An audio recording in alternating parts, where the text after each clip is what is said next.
फिर राजा मनमोहित मंत्र पढ़कर चूहे के शरीर में चला जाता है, जिसे चूहा जिंदा हो जाता है। फिर मंत्री चुपके से मंत्र पढ़कर राजा के शरीर में चला जाता है। अरे मंत्री, ये तुम मेरे शरीर में कैसे प्रवेश कर गए?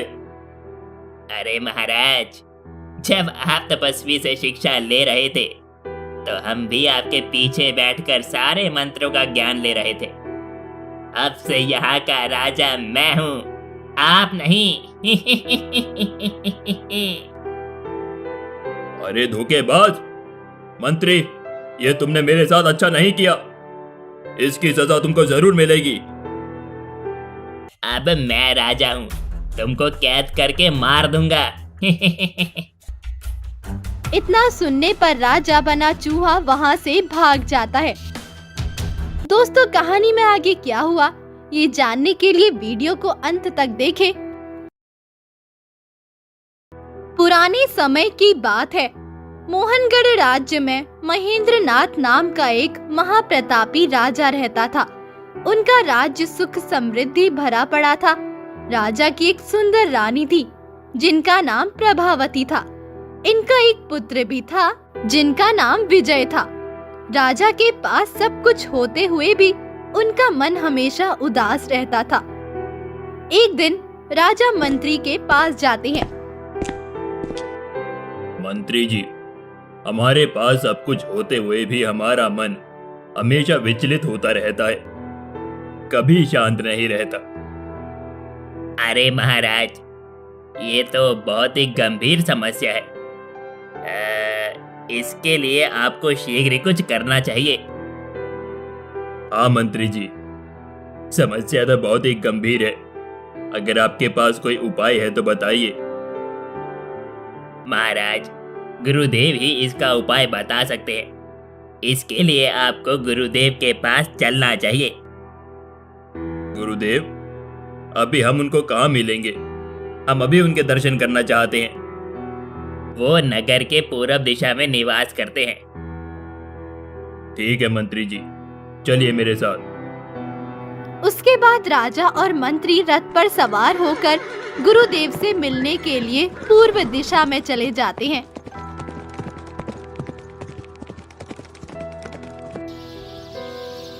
प्रणाम गुरुदेव। खुश रहो वत्स, राज्य में सब खुशी मंगल तो है ना? हाँ गुरुदेव, आपकी कृपा से सब कुछ ठीक है। हम आपसे मन मोही विद्या सीखना चाहते हैं। कृपया आप मेरा मार्गदर्शन करें गुरुजी। देखो राजन, ये विद्या सीखना कोई बच्चों का खेल नहीं है। ये बेहद कठिन परिस्थितियों एवं संघर्ष से भरा पड़ा है, जिसे सीखने की कोई सीमा नहीं है। अच्छा यही होगा कि मन मोही विद्या सीखने का ख्याल तुम अपने दिमाग से निकाल दो, क्योंकि आप एक राजा हैं, आपके पास उतना समय नहीं है। नहीं गुरुदेव, चाहे जितना भी कठिन क्यों ना हो, हम मन मोही विद्या जरूर सीखेंगे। जो मैं मन में एक बार ठान लेता हूँ वो जरूर पूरा करता हूँ, चाहे जो भी हो जाए। कृपया मेरी सहायता करें। ठीक है महाराज, आपको आगे से 5 जंगल पार करने के बाद घना और भयंकर जंगल दिखाई देगा। उस जंगल में कोई नहीं जाता है। उसी जंगल में आपको सन्यासी परमानंद महाराज की कुटिया दिखाई देगी। वही आपको ये मनमोही मंत्र सिखा सकते हैं। अच्छा गुरुदेव। उनका दर्शन सबके बस की बात नहीं है, वो बहुत भाग्यशाली लोगों को ही मिलते हैं। हाँ, एक बात और, वो सबको मनमोही विद्या सिखाते भी नहीं है। हो सकता है वो पहले आपकी भी परीक्षा ले, फिर आपको ये विद्या सिखाए। आपको कैसे भी करके उनका दिल जीतना होगा। ठीक है गुरुदेव, अब मैं समझ गया हूँ। मैं चलता हूँ। फिर उसके बाद राजा मंत्री के साथ अपने राजमहल चले जाते हैं।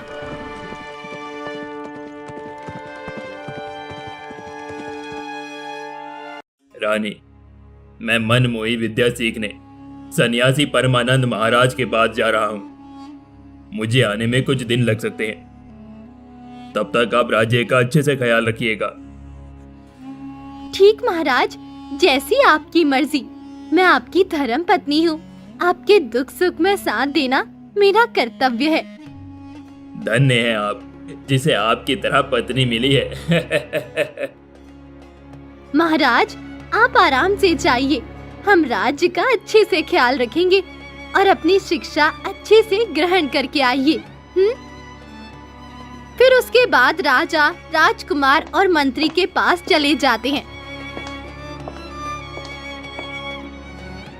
राजकुमार, मैं और मंत्री मनमोही विद्या सीखने सन्यासी परमानंद महाराज के पास जा रहे हैं। अब मैं चाहता हूँ कि आप और रानी इस राज्य की देखभाल करें।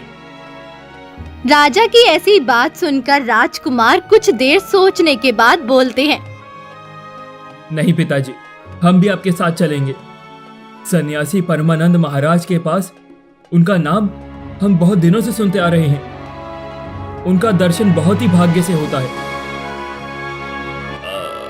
ठीक है राजकुमार, जैसी आपकी मर्जी। आप दोनों जल्दी से तैयार हो जाइए, हम रानी के पास से आते हैं। फिर दोबारा राजा रानी के पास जाते हैं।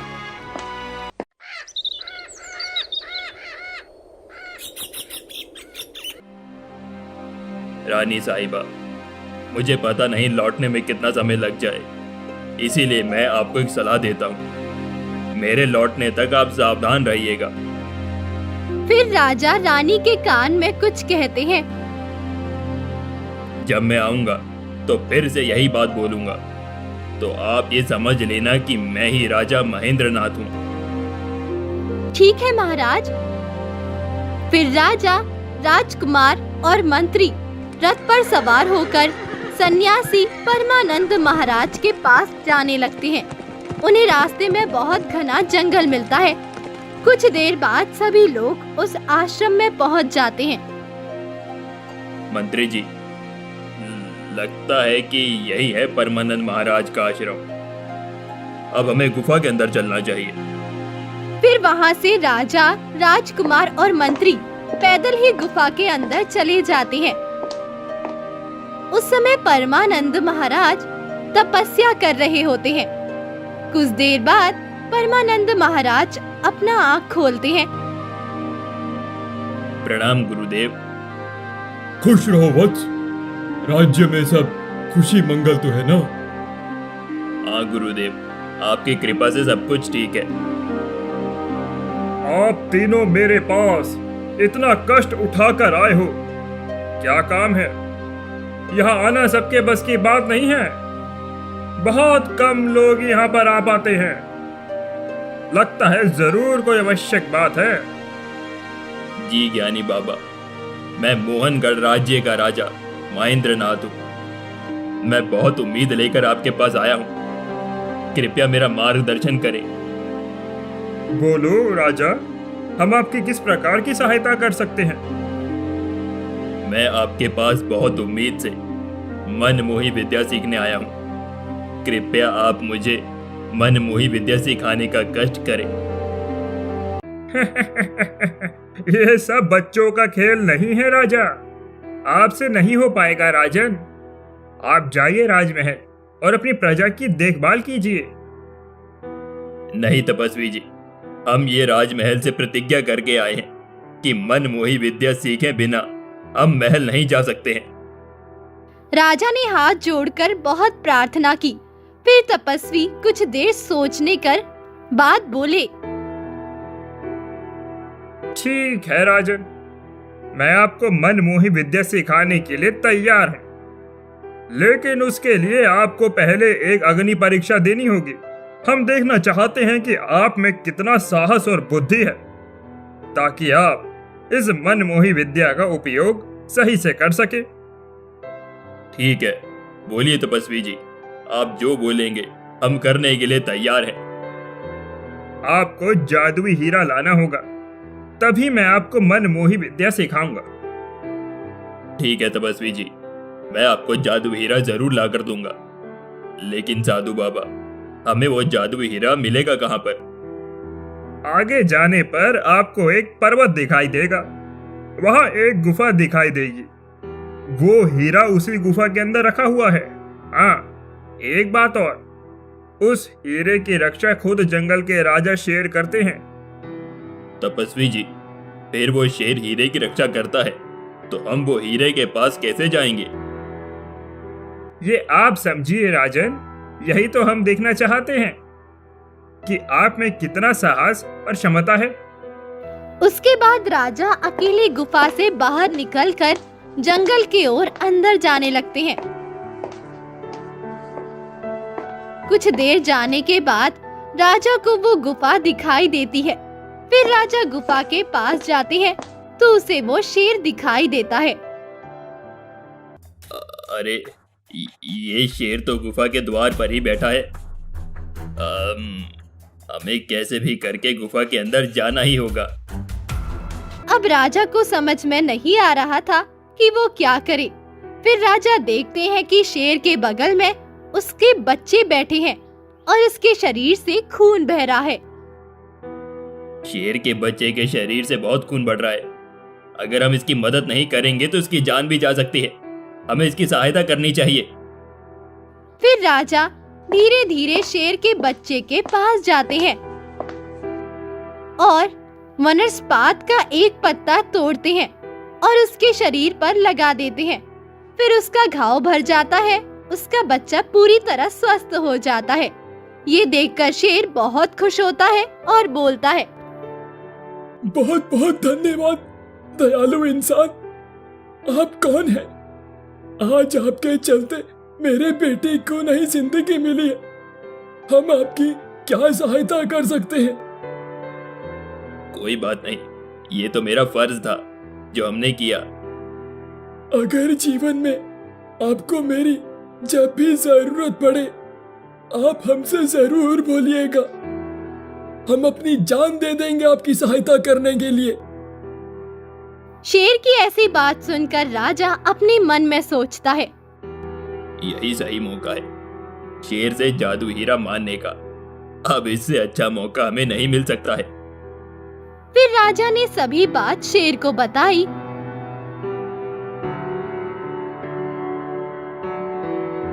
कोई बात नहीं महाराज, आपको जादुई हीरा ही चाहिए ना? चलिए अंदर, मैं आपको देता हूँ। उसके बाद राजा शेर के साथ गुफा के अंदर चले जाते हैं। महाराज, यही है जादुई हीरा जिसे आप तलाश कर रहे हैं। फिर आज वो जादुई हीरा ले लेते हैं और गुफा से बाहर चले जाते हैं। ठीक है शेर, अब मैं चलता हूँ। फिर कभी मुलाकात होगी आपसे। फिर राजा वो जादुई हीरा लेकर परमानंद महाराज के पास जाते हैं।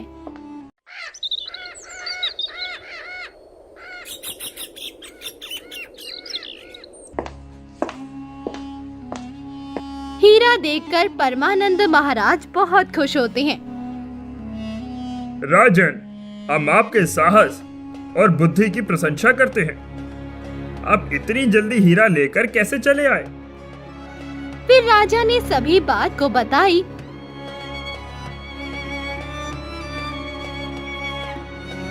आपने उसके बच्चे की जान बचाकर अच्छा किया। ठीक है राजन, अब मैं आपको मनमोही विद्या के सभी मंत्रों का ज्ञान देता हूँ। फिर परमानंद महाराज सभी एक एक करके बताने लगते हैं। ये सभी चुपके से मंत्री भी याद करने लगा। ऐसे ही 10 दिन हो गए। महाराज, आपने आज मनमोही विद्या सीख ली है। आप इसका कभी गलत उपयोग मत कीजिएगा। हाँ, एक बात और, अगर आप एक बार किसी व्यक्ति के शरीर में चले गए, फिर आपके अपने शरीर में आने के लिए आपका शरीर खाली होना चाहिए। ठीक है तपस्वी जी, हम समझ गए हैं कि आप क्या बोलना चाह रहे हैं। अब हम लोग चलते हैं महाराज। फिर सभी लोग गुफा से बाहर चले आते हैं और रथ पर बैठकर महल की तरफ आने लगते हैं। रास्ते में राजकुमार को प्यास लगती है। पिताजी, थोड़ी देर हम लोग यहाँ आराम कर लेते हैं। हमें बहुत जोरों से प्यास लगी है। पानी पीकर फिर चलते हैं यहाँ से। ठीक है राजकुमार, जैसी आपकी मर्जी। फिर सभी लोग रथ से उतरकर एक पेड़ के नीचे चले जाते हैं। पिताजी, हमें बहुत जोर से प्यास लगी है। हम पानी पीकर आते हैं। आप तब तक यहीं पेड़ के नीचे आराम कीजिए। ठीक है राजकुमार, जैसी आपकी मर्जी। उसके बाद वहां से चले जाते हैं। अब मंत्री के मन में गलत ख्याल आने लगते हैं। मंत्री अपने मन में सोचता है, क्यों ना हम इस राजा को मूर्ख बनाकर इसके प्राण किसी अन्य जीव में डाल दें। उसके बाद मैं राजा के शरीर में चला जाऊंगा। उसके बाद सब लोग हमें ही राजा समझेंगे। फिर मंत्री राजा से बोलता है, महाराज, आपको तपस्वी के द्वारा दिए गए मनमोही मंत्र को एक बार उपयोग कर लेना चाहिए। क्या पता सही से मंत्र काम कर भी रहा है या नहीं। हाँ मंत्री जी, आप बिल्कुल सही बोल रहे हैं। हमें एक बार मनमोही मंत्र पढ़ के देखना चाहिए। लेकिन उसके लिए मंत्री जी किसी मृत जीव का शरीर चाहिए। महाराज, आप परेशान मत होइए, मैं अभी उसका इंतजाम करता हूँ। इतना बोल मंत्री जंगल में चला जाता है और कुछ देर बाद एक मरा हुआ चूहा लेकर आता है। ये लीजिए महाराज, मरा हुआ चूहा। आप इस पर मनमोही मंत्र का उपयोग कर सकते हैं। फिर राजा मनमोहित मंत्र पढ़कर चूहे के शरीर में चला जाता है, जिसे चूहा जिंदा हो जाता है। फिर मंत्री चुपके से मंत्र पढ़कर राजा के शरीर में चला जाता है। अरे मंत्री, ये तुम मेरे शरीर में कैसे प्रवेश कर गए? अरे महाराज, जब आप तपस्वी से शिक्षा ले रहे थे तो हम भी आपके पीछे बैठकर सारे मंत्रों का ज्ञान ले रहे थे। अब से यहाँ का राजा मैं हूँ, आप नहीं। अरे धोखेबाज मंत्री, ये तुमने मेरे साथ अच्छा नहीं किया। इसकी सजा तुमको जरूर मिलेगी। अब मैं राजा हूँ, तुमको कैद करके मार दूंगा। इतना सुनने पर राजा बना चूहा वहां से भाग जाता है। फिर मंत्री बना राजा अपने शरीर को वहां से हटा देता है। कुछ देर बाद राजकुमार मंत्री बने राजा के पास आते हैं। पिताजी, मंत्री जी दिखाई नहीं दे रहे। अब वो कहाँ गए? उनको कोई जरूरी काम था, वो घर चले गए। अरे पिताजी, ऐसे कैसे चले गए? आपको छोड़कर वो ऐसे कैसे जा सकते हैं? कोई बात नहीं राजकुमार, उनको कोई जरूरी काम था, इसीलिए उन्हें जाने दिया। वैसे भी अब राजमहल ज्यादा दूर है नहीं। उसके बाद मंत्री बना राजा और राजकुमार घर चले जाते हैं। घर जाकर मंत्री बना राजा रानी के पास जाता है। रानी, हम इतने दिनों बाद आए हैं, आप हमारा स्वागत नहीं करेंगी? महाराज, जाने से पहले मेरे कान में एक बात बोली थी। वो क्या बात है? बोलिए पहले। अरे रानी साहिबा, आप ये कैसी बातें कर रही हैं? आखिर आपको हुआ क्या है? कैसी बातें कर रही हैं आप? याद नहीं है कि अगर आप मेरा स्वागत नहीं करेंगी तो हम यहाँ से चले जाते हैं? फिर मंत्री बना राजा वहाँ से चला जाता है। अगले दिन मंत्री बना राजा राजकुमार से बोलता है, राजकुमार, पूरे राज्य में सूचना दे दो कि इस वर्ष दुगना लगान लिया जाएगा।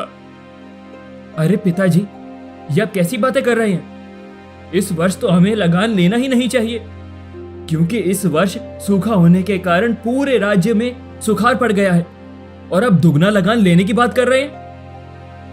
राजकुमार, आजकल तुम कुछ ज्यादा ही बोल रहे हो। जितना बोला जाए उतना करो, ज्यादा दिमाग मत लगाओ, समझे? ठीक है पिताजी, जैसी आपकी मर्जी। फिर राजकुमार वहाँ से चले जाते हैं। कुछ दूरी पर जाकर अपने मन में सोचते हैं। समझ में नहीं आ रहा है कि आखिर पिताजी को हो क्या गया है। वो आजकल कैसी कैसी बातें करने लगे हैं। मुझे माता के पास जाकर सभी बातें बतानी होंगी। दूसरी तरफ राजा बना चूहा अपने मन में सोचता है। भगवान जाने वो धोखेबाज मंत्री मेरी शक्ल लेकर क्या कर रहा होगा। पूरे राज्य को बर्बाद कर देगा वो। हे भगवान, तुम मेरे राज्य की रक्षा करना। मेरी रानी किस हाल में होगी। कहीं उसके साथ कुछ हो न जाए। अभी राजा बना चूहा ये सब सोच ही रहा था। राजा बना चूहा देखता है कि एक आदमी का पीछा एक शेर कर रहा था।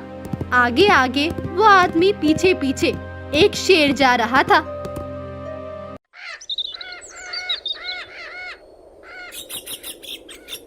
अगर हम इसकी मदद नहीं करेंगे तो शेर इसे अपना शिकार बना लेगा। फिर राजा बना चूहा मंत्र पढ़ अपनी शक्ति से हाथी की आवाज निकालने लगता है।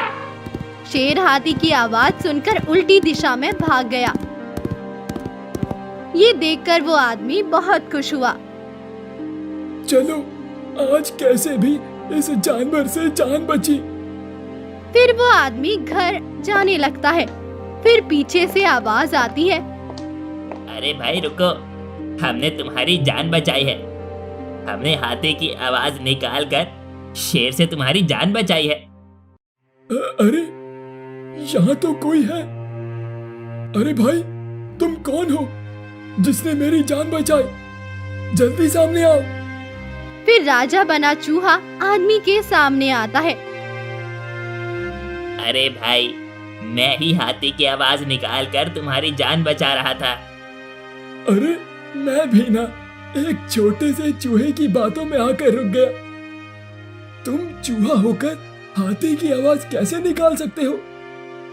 फिर राजा बना चूहा हाथी की आवाज निकालता है। ओह, अब मुझे यकीन हो गया। आपका बहुत बहुत धन्यवाद चूहे। आज आपकी वजह से हमें नई जिंदगी मिली है। मैं वास्तव में चूहा नहीं हूँ, इस राज्य का राजा महेंद्र नाथ हूँ।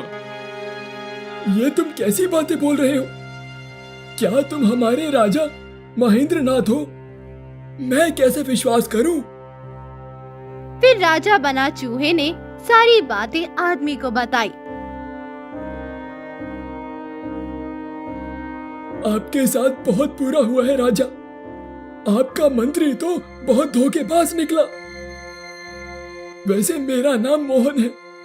मेरा गांव पास में ही है। ये तो अच्छी बात है मोहन, तुम पास के गांव में ही रहते हो। तुम हमें कैसे भी राजकुमारी रानी के पास लेकर चलो, तुम्हारी बहुत कृपा होगी। आज शाम हो गई है। कल आपको कैसे भी राजमहल ले चलते हैं हम। फिर मोहन राजा बने चूहे को अपने घर लेकर चला जाता है।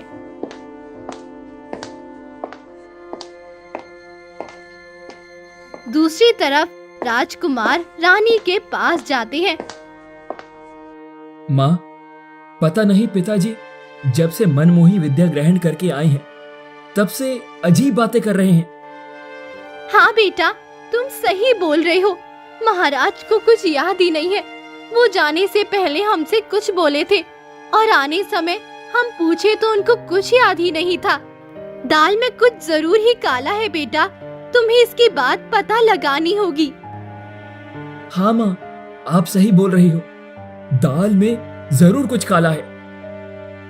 मुझे भी ऐसा लग रहा है कि पिताजी कल बोल रहे थे अब राज्य को दुगना लगान वसूलना होगा। इस वर्ष सूखा पड़ने के कारण फसल भी अच्छी नहीं हुई है। दूसरी तरफ चूहा बना राजा बोलता है। तुमको जितना धन चाहिए ले लो, हमें उन लोगों से मिलना अति आवश्यक है, नहीं तो मंत्री बना राजा पूरे राज्य को गंभीर संकट में डाल सकता है। आप परेशान मत होइए महाराज, हम कल सुबह ही राजमहल चलते हैं। फिर सभी लोग खाना खा के सो जाते हैं। अगले दिन सुबह उठते ही मोहन चूहे के साथ राजमहल के तरफ आने लगता है। दूसरी तरफ रानी राजकुमार के पास जाती है। पता नहीं क्यों राजकुमार, मेरा मन एकदम उदास सा लग रहा है। मुझे ऐसा लग रहा है कि कोई हमारे साथ धोखा किया है। मुझे भी समझ में नहीं आ रहा माँ, क्या किया जाए? हमें एक बार गुरुदेव के पास चलना चाहिए, वही हमारा मार्गदर्शन करेंगे। फिर उसके बाद रानी और राजकुमार रथ पर सवार होकर गुरुदेव के पास जाने लगती है। दूसरी तरफ से मोहन और राजा बना चूहा दोनों राजमहल आ रहे थे। रास्ते दोनों की मुलाकात जंगल में होती है। फिर मोहन बोलता है, सुनिए राजकुमार, मैं आपके पास ही जा रहा था। मोहन की ऐसी बात सुनकर रानी और राजकुमार मोहन के पास जाते हैं।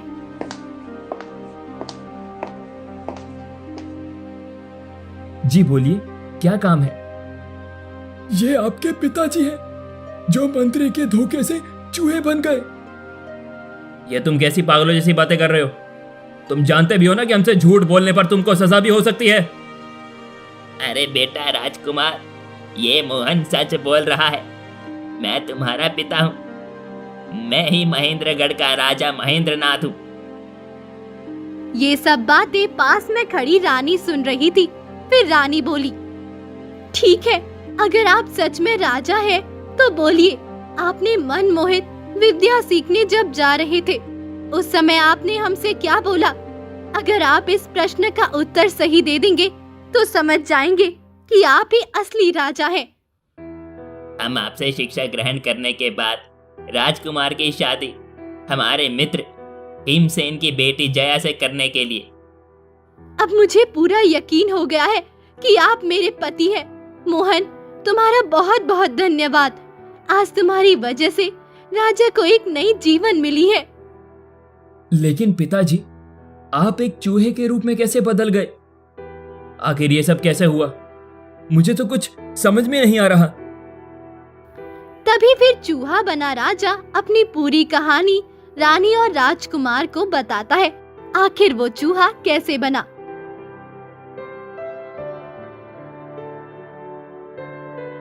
हमें उसी समय समझ में आ गया था कि वो राजा नहीं, कोई दूसरा आदमी है। उसी समय हम उसे प्रश्न पूछे तो उत्तर देने के बजाय नई नई बहाने बनाने लगा। रानी साहिबा, मुझे पहले ही ज्ञात हो गया था कि हमारे साथ कोई अप्रिय घटना होने वाली है। इसीलिए हम पहले से ही सावधान थे। इसीलिए आपको निशानी हम बता कर गए थे। पिताजी, अब तो आपके पास मनमोही विद्या का ज्ञान है। अब आप जल्दी से राजा बन जाइए और मंत्री को कठोर सजा दीजिए। देखो राजकुमार, सिर्फ तुम लोगों को ही पता है कि मैं राजा हूँ। आगे की योजना कुछ इस प्रकार से है। राजा ने पूरी योजना बताई कि आखिर कैसे क्या करना है। मोहन, अब तुम जाओ अपने घर। कल शाम तक तुम्हारा इनाम तुम्हें मिल जाएगा। हाँ, एक बात और, अभी किसी से कुछ बोलना नहीं। जब तक मंत्री को सबक नहीं सिखा लेता, तब तक मैं उसे छोड़ूंगा भी नहीं। ठीक है महाराज, आप परेशान मत होइए, हम किसी से कुछ नहीं बोलेंगे। उसके बाद मोहन अपने घर चला जाता है। रानी, राजकुमार और राजा बना चूहा सभी राजमहल में चले जाते हैं।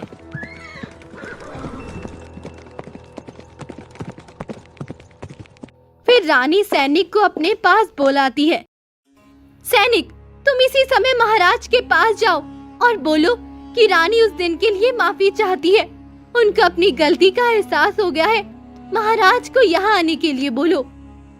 जो आज्ञा रानी साहिबा, हम अभी राजा के पास जाते हैं। फिर सैनिक राजा के पास जाता है और बोलता है,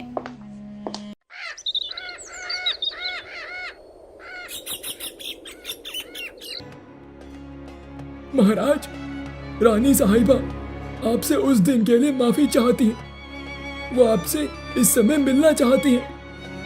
अपने कक्ष में आपका इंतजार कर रही हैं वो। सैनिक की ऐसी बात सुनकर मंत्री बना राजा बहुत खुश होता है। आखिर महारानी को अपनी गलती का एहसास हो ही गया। चलो अभी आता हूँ मैं। फिर राजा बना मंत्री महारानी के कक्ष की ओर जाता है। महाराज, मैं अपनी गलती के लिए बहुत शर्मिंदा हूँ। हम उस दिन गलती से आपको बहुत भूला भला कह बैठे थे। मुझे अपनी गलती का एहसास हो गया है। अब से मैं आपकी सभी बातें मानूंगी। कोई बात नहीं रानी साहिबा, आपको अपनी गलती का एहसास हो गया ना, यही बहुत बड़ी बात है। आपने मनमोहित विद्या सीख कर आए तो कुछ बताया नहीं, क्या सीखा? थोड़ा हमें भी करके दिखाइए, थोड़ा हम भी तो जाने मनमोहित विद्या में कितनी शक्ति है। ठीक है रानी साहिबा, मैं मनमोही विद्या दिखाने के लिए तैयार हूँ, लेकिन उसके लिए आपको किसी मृत जीव के शरीर को लाना होगा, तभी मैं आपको मनमोही विद्या की शक्ति दिखा सकता हूँ। ठीक है, मैं अभी कोई मृत्यु जीव आपके पास लाती हूँ। फिर रानी दूसरे कमरे में जाती है और एक मरा हुआ चूहा लेकर आती है। फिर मंत्री बना राजा मंत्र पढ़ने लगता है और उसका शरीर जमीन पर गिर जाता है और उसकी जान चूहे के अंदर चली जाती है। चूहे में जान आ गई। फिर दूसरी तरफ चूहा बना राजा वहाँ तुरंत आ जाता है और मन ही मन मंत्र पढ़ता है और अपने असली शरीर में जान डाल देता है। रानी जल्दी पिंजरा दो, नहीं तो ये चूहा बना मंत्री कहीं भाग जाएगा। फिर राजा मंत्री बने चूहे को कैद कर लेता है। महाराज, अब इस मंत्री को फांसी की सजा देना, ताकि इसके बाद राज्य में कोई आपसे धोखेबाजी ना कर सके। नहीं रानी साहिबा, इसे ऐसी सजा मिलनी चाहिए जिसे जिंदा तो रहे लेकिन हमेशा तड़पता रहे जीवन भर, ताकि इसकी गलती का एहसास इसे हो जाए। फिर राजा मंत्री बने चूहे को बीचों बीच रख देते हैं और राजा सुखी से रानी के साथ जीवन जीने लगते हैं।